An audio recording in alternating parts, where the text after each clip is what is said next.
Bismillahirrahmanirrahim. Alhamdulillah wassalatu wassalamu ala Rasulillah wa ala alihi wa sahbihi wa mawalah amma ba'd. Baik, pada pertemuan yang kemarin, pertemuan yang pertama kita sudah jelaskan tentang isi pokok daripada kitab Al-Usul Ats-Tsalatsa, ya, 3 landasan pokok, yaitu ma'rifatullah, mengenal Allah, kemudian ma'rifatun nabihi, mengenal Nabi Muhammad sallallahu alaihi wasallam, dan ma'rifatud din, mengenal agama Islam, ya. Yang mana 3 pertanyaan tentang ini ditanyakan oleh Munkar dan Nakir, ya. Dan jawabannya bukan dengan hafalan, tapi dengan iman dan amal soleh, ya. Dengan iman dan amal soleh. Jadi kalau seorang yang beriman, ya, dan beramal soleh, maka insya Allah dia akan bisa menjawab 3 pertanyaan ini. Dan 3 pertanyaan ini disebut dengan fitnatul qabr atau fitnah kuburan, ya. Fitnatul qabr atau fitnah kuburan. Dan di dalam alam barzakh atau alam kubur itu nanti hanya ada 2 pilihan, ya. Di dalam alam barzakh, di dalam kubur itu hanya ada 2 pilihan, yaitu azab, ya, azab atau naimul qabr dan fitnatul qabr. Jadi ada 2 macam, ya. Nanti di alam barzakh itu ada 2 hal. Di alam barzakh atau alam kubur itu ada 2 hal, yaitu fitnatul qabr, fitnah kubur, 3 pertanyaan. Nah, setelah selesai 3 pertanyaan ini, maka nanti ujungnya imma azab atau imma naim, azab kubur atau nikmat kubur, ya. Jadi di alam barzakh ini hanya dua ini saja, ya. Di alam barzakh itu ada 2 hal, yaitu fitnatul qabr, ujian kuburan, yaitu 3 pertanyaan tadi, ya. Kemudian setelah itu azab atau nikmat, azab atau nikmat kubur. Dan kita harus meyakini adanya azab dan nikmat kubur, ya. Dan penulis dari kitab ini adalah Syekh Muhammad bin Abdul Wahhab rahimahullah, yang hidup pada tahun 1115 sampai 1206, ya. 1115 sampai 1206 Hijriah. Dan beliau umurnya lumayan panjang, 91 tahun, ya, kurang lebih, ya, 91 tahun. Coba untuk hitung nanti. 1115, ya, lahir 1115 sampai 1206 Hijriah. 1206 Hijriah. Itu kurang lebih kalau nggak salah 91 umurnya, ya, lumayan panjang, ya. Dan banyak dari kaum muslimin, anak-anak dari kaum muslimin telah menghafal matan ini, matan Al-Usul Ats-Tsalatsa, ya. Jadi dari sejak kecil mereka banyak menghafal matan ini, terutama di pondok pesantren, ya, tentunya, ya. Karena, ya, kitab ini berisi banyak sekali dalil tentang akidah, ya. Sehingga orang yang mempelajarinya pun akan terbiasa mempelajari agama dengan dalil. Nah, ini kelebihannya buku ini, ya. Berisi dalil Al-Quran dan Sunnah, Al-Quran dan hadis, ya. Baik, muqaddimah, ya. Syekh Muhammad bin Abdul Wahhab berkata, ya, qal bismillahirrahmanirrahim, i'lam rahimakallah annahu yajibu alaina ta'allumu 4 masail. Al-ula al-ilmu wa huwa ma'rifatullah wa ma'rifatu nabihi wa ma'rifatu dinil Islam bil adillah. 4 hal yang wajib dipelajari oleh setiap muslim, ya. 4 hal yang wajib dipelajari atas setiap muslim, ya. Di sini saya menyebutkan 4 hal yang wajib dipelajari oleh setiap muslim, ya. Di sini saya mengatakan bismillahirrahmanirrahim, dengan nama Allah yang Maha Pengasih lagi Maha Penyayang. I'lam rahimakallah, ketahuilah semoga Allah merahmatimu.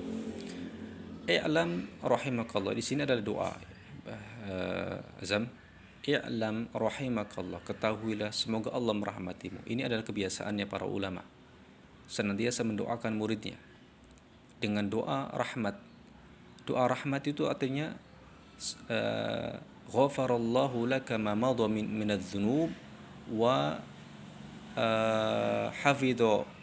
hafizakallahu fil mustaqbal, yang artinya semoga Allah merahmatimu, artinya semoga Allah mengampuni dosa-dosamu yang telah lalu dan menjagamu dari terjatuh kepada dosa di masa yang akan datang. Itu artinya. Rahimakallah. Semoga Allah mengampuni dosa-dosamu yang telah lalu, dan semoga Allah menjagamu dari terjerumus dalam dosa di waktu yang akan datang. Itu makna rahimakallah. Ya. Bahwasanya wajib atas kita mempelajari 4 hal. Ya, apa saja? Yang pertama adalah al-ilmu. Ilmu. Ini hal pertama kali yang wajib kita pelajari adalah ilmu. Ilmu ini akan mengantarkan kita kepada kebaikan. Sering saya sampaikan di kelas itu dulu, ya kan? Masih ingat gak? Al-ilmu miftahu kullil khair. Ilmu itu adalah kunci segala kebaikan. Wal jahlu, dan kebodohan itu miftahu kulli syarr, pintunya segala keburukan. Jadi kalau kita sudah memulai segala sesuatu dengan ilmu, khususnya ilmu din, ilmu agama, ini yang disebutkan, dipuji dalam Al-Quran dan juga As-Sunnah, itu ilmu agama, ilmu syariat, ilmu din. Ya. Kalau kita sudah menuntut ilmu ini dengan cara yang benar, ya, berguru kepada guru yang benar, ya, memiliki pemahaman yang benar, maka insya Allah ini akan mendatangkan kebaikan-kebaikan yang banyak. Dan apa yang dimaksud dengan ilmu di sini? Yaitu ma'rifatullah wa ma'rifatu nabihi wa ma'rifatu dinil Islam. Nah, ini tadi. Yang dimaksud dengan ilmu adalah kita mengenal Allah, mengenal nabinya, dan mengenal agama Islam dengan dalil-dalilnya. Ya. Jadi ilmu di sini adalah 3 landasan utama tadi. Ya, ilmu di sini adalah 3 landasan pokok tadi. Ya, ma'rifatullah wa ma'rifatu nabihi wa ma'rifatu dinil Islam. Ya. Kemudian yang kedua, kewajiban yang kedua apa setelah ilmu? Nah, setelah kita berilmu, setelah kita belajar, kewajiban kita adalah al-amal. Mengamalkan. Al-amalu bih. Mengamalkannya. Mengamalkan di sini bukan mengajarkan. Ya. Mengamalkan di sini adalah mengamalkan pada diri kita. Kita amalkan. Kita tahu nih, pacaran enggak boleh. Pacaran itu haram. Maka kita amalkan, jangan terjatuh padanya. Itu. Menyanyiakan waktu enggak boleh, gitu. Tidak mengisi untuk hal-hal yang bermanfaat enggak boleh. Ya, merokok enggak boleh. Ya, pacaran enggak boleh. Mendengarkan musik enggak boleh. Haram hukumnya. Kita tahu itu, amalkan. Amalkan, ya. Al-amalu bih. Ats-tsalisah ad-da'watu ilaih. Nah, setelah kita mengamalkan pada diri kita adalah berikutnya mendakwahkan. Nah, dakwah ini bisa mengajar, ya, atau bisa mengisi kajian, tapi ini fase yang berikutnya, ya. Nggak boleh kita terburu-buru, ya, untuk berdakwah dengan cara naik mimbar. Nah, di dakwah ini ada 2 macam. Dakwah dengan cara naik mimbar, ya, menyampaikan kajian, muhadharah, ya, kajian. Nah, ini khusus yang sudah belajar ilmu secara mendalam, yaitu para ulama, ya, atau mungkin ustadz, ya, yang sudah belajar. Adapun cara yang kedua, berdakwah itu dengan lisan, dengan nasihat. Ketika ada teman kita yang menyimpang misalnya, ya, maka kita berikan nasihat. Kalau nanti bisa mewarnai, alhamdulillah, ya, tapi jangan sampai terwarnai perkara-perkara yang jelek, ya. Itu yang kita harapkan, mewarnai, memberikan nasihat, ya. Sudah belajar, ya, bukan berarti Ustaz, kalau begitu saya nggak mau belajar lah, kayaknya kok berat, kayaknya tanggung jawabnya. Enggak. Justru kalau kita menghindar dari belajar, itu akibatnya lebih fatal. Kita akan lebih bisa tersesat nanti kalau kita nggak mau belajar, ya. Lebih fatal, dan nanti akan bisa menjerumuskan kita, na'udzubillah, sampai kepada kesyirikan, sampai kepada kekufuran. Kenapa? Karena nggak mau belajar, gitu. Jadi tidak ada pilihan bagi kita kecuali belajar, menuntut ilmu, dan itu wajib hukumnya, ya. Dan memang belajar itu nggak mesti, belajar agama itu nggak mesti di pesantren, betul, ya. Cuman pesantren itu adalah tempat yang paling kondusif untuk menjaga pergaulan, itu saja. Dan juga nanti akan belajar secara terstruktur. Belajar secara apa? Terstruktur. Secara teratur dari yang paling kecil sampai terus begitu, ya. Tapi kalau seandainya kemudian tidak mampu, ya sudah nggak apa-apa. Yang penting tetap menuntut ilmu, ya, dengan cara seperti ini, belajar privat misalnya, ya. Tapi ingat, Zam, harus betul-betul didasari dengan ikhlas, kemauan yang kuat, ikhlas. Orang tua sudah memberikan fasilitas. Gak semua orang tua itu seperti itu, gak semua, wallahi. Makanya antum bersyukur, ya. Antum bersyukur ketika antum gak bisa melanjutkan di pondok pesantren, orang tua memberikan fasilitas, mencarikan guru, ya.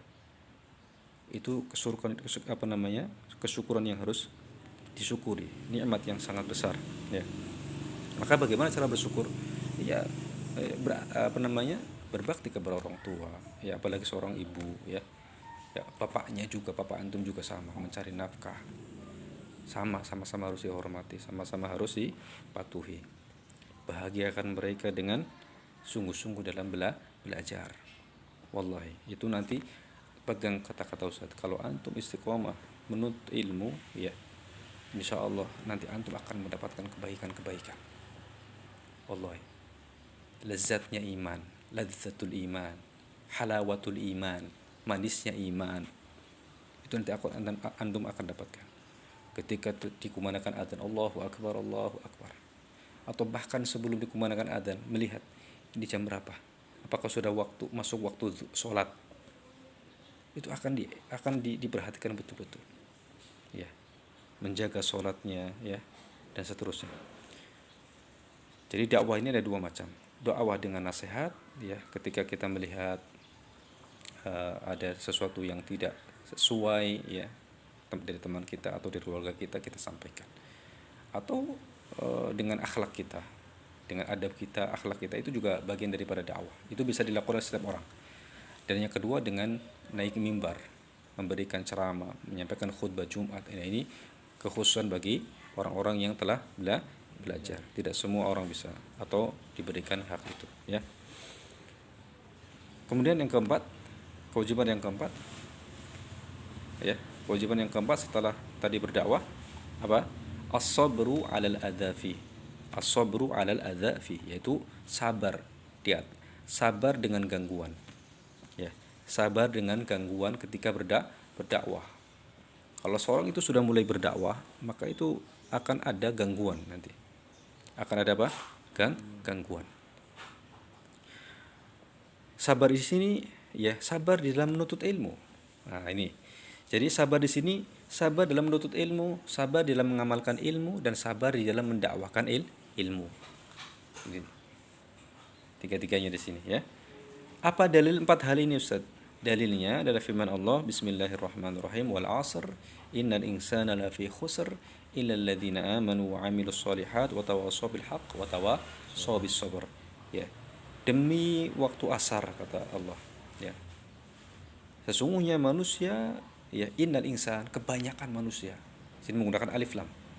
Sesungguhnya kebanyakan manusia benar-benar dalam kerugian. Jadi hukum asalnya kebanyakan manusia itu merugi. Ente kalau jual beli bisnis mau nggak rugi? Nggak mau kan? Ya pasti orang nggak mau. Ya pasti orang nggak mau. Apalagi kalau rugi dalam perkara akhirat. Tentu kerugiannya jauh lebih besar.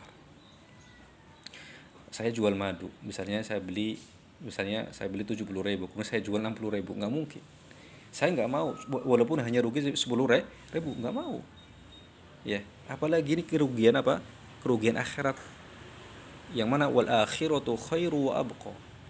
Akhirat itu jauh lebih baik dan lebih kekal. Khairul laka minal ula.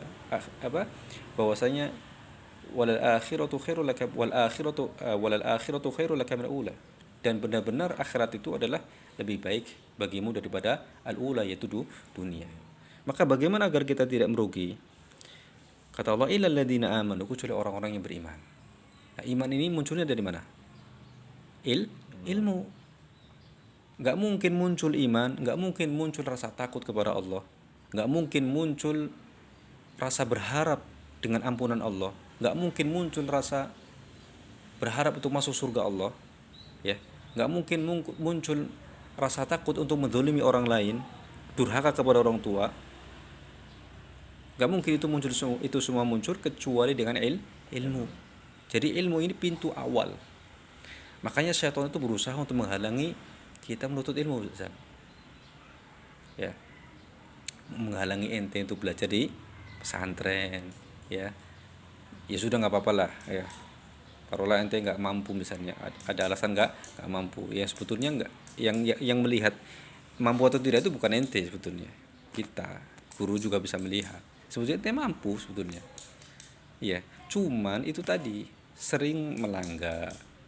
Ya itu yang membuat kemudian, atau mungkin kita sering sakit katanya. Apa namanya, sakit apa? Lambung ya. Itu mungkin mempengaruhi. Ala kulli hal khair. Ala kulli hal, menuntut ilmu memang betul bukan hanya di pesantren, tapi bisa juga di luar pesantren. Seperti ini misalnya privat, atau nanti menghadiri kajian, ya. Kecuali orang-orang yang beriman, yaitu orang-orang yang berilmu tentunya, ya. Wa amilus shalihat, dan beramal soleh. Soleh, ya. Amal soleh itu adalah amal yang diridhoi oleh Allah. Nah ini kita tahu itu amal soleh atau bukan dari mana? Ilmu. Kita harus tahu ini ma'ruf, ini mungkar, ini maksiat, ini taat. Dari mana? Dari ilmu. Karena ada sebagian orang, ya, menganggap yang mungkar itu ma'ruf, yang ma'ruf itu mungkar. Jadi salah nanti. Ya, salah nanti. Maka semuanya harus diawali dengan ilmu agar kita bisa beramal soleh, yaitu amal yang diridhoi oleh Allah, ikhlas dan disesuai dengan tuntunan syariat. Karena itu dua syarat utama yang harus ada untuk diterima amal, ya. Kemudian, ya, dengan ilmu juga, ya, apa namanya, wa amilus sholihat wa tawashaw bil haq. Nah, ini kewajiban yang ketiga, wa tawashaw bil haq, saling menasihati dalam kebenaran. Itulah dakwah, ya. Yang keempat, wa tawashaw bis sabr, saling menasihati dalam kesabaran. Itu dakwah, sabar tadi. Sabar di atas menuntut ilmu, ya. Itu harus sabar. Misalnya dijadwalkan ke sini, ya sampai nanti, ya, waktu yang ada gitu kan, sabar, ya. Berusaha untuk menetapi, ya. Kemudian, ya, Al-Imam Asy-Syafi'i mengatakan apa? Lau ma anzalallahu hujjatan ala khalqihi ila hadhihi surah lakafathum. Kalau seandainya Allah tidak menurunkan hujjah kepada makhluknya kecuali surat ini, maka sudah cukup. Ini menunjukkan betapa agungnya surat ini. Sudah cukup bagi apa, Ustaz? Maksudnya sudah cukup untuk menjadi motivasi bagi kita di dalam menuntut ilmu. Karena kalau tanpa menuntut ilmu kita nggak bisa untuk beramal. Sulit untuk beramal, ya. Kenapa? Karena tidak ada iman. Yang motivasi kita untuk beramal apa? Iman. Kenapa kita sholat 5 waktu ke masjid untuk laki-laki? Karena kita mengimani bahwasanya wajib bagi laki-laki, ya, yang tidak ada uzur untuk sholat ke masjid. Keimanan itu, ya. Jadi ini surat yang cukup bagi kita untuk menjadi motivasi itu untuk kita beramal soleh, ya. Motivasi agar kita tidak termasuk orang-orang yang merugi, gitu, ya. Al-Imam Al-Bukhari mengatakan bab al-ilmu qabla qawli wal amal, bab berilmu sebelum berucap dan beramal. Nah ini, sebelum berucap dan beramal dahulu dengan ilmu, ya. Sebelum berucap dan beramal dahulu dengan ilmu, bukan berucap baru nyari ilmunya, atau bukan beramal baru mencari dalilnya, enggak. Ya, pelajari dulu ini sesuai atau tidak, ini perkataan benar atau tidak, ini perbuatan benar atau tidak, ya. Marah kepada orang tua benar atau tidak, mengangkat suara di hadapan orang tua benar atau tidak, itu harus dipelajari dulu, kemudian diamalkan, ya. Ilmu dulu baru kemudian berucap dan beramal, ya. Apa dalilnya? Allah berfirman, fa'lam annahu la ilaha illallah wastaghfir li dzambik, ya. Fa'lam, di sini Allah mengatakan ilmuilah, ketahuilah dulu, annahu la ilaha illallah, bahwasanya tidak ada ilah yang berhak diibadahi kecuali Allah. Di sini ucapan la ilaha illallah, ya. Amal dengan apa namanya, ucapan ini harus dahulu dengan ilmu, ya. Kemudian wastaghfir lidzambik, dan mohon ampunlah ya untuk dosamu. Ini amal. Yaitu istighfar, memohon ampun kepada Allah, bertaubat kepada Allah. Ya. Jadi sebelum mengucapkan la ilaha illallah dan sebelum meminta taubat atau meminta ampunan kepada Allah, maka dahululah dengan ilmu. Bagaimana atau apa makna la ilaha illallah, apa konsekuensinya, ya, dan seterusnya, ya, seperti itu, ya. Ini saja dulu, insyaallah, untuk mukadimah yang pertama. Insyaallah kita sampaikan dengan secara singkat saja, ya, ya, inti-inti daripada pembahasan materi ini. Wassallallahu ala nabiyina Muhammad wa ala alihi wasallam.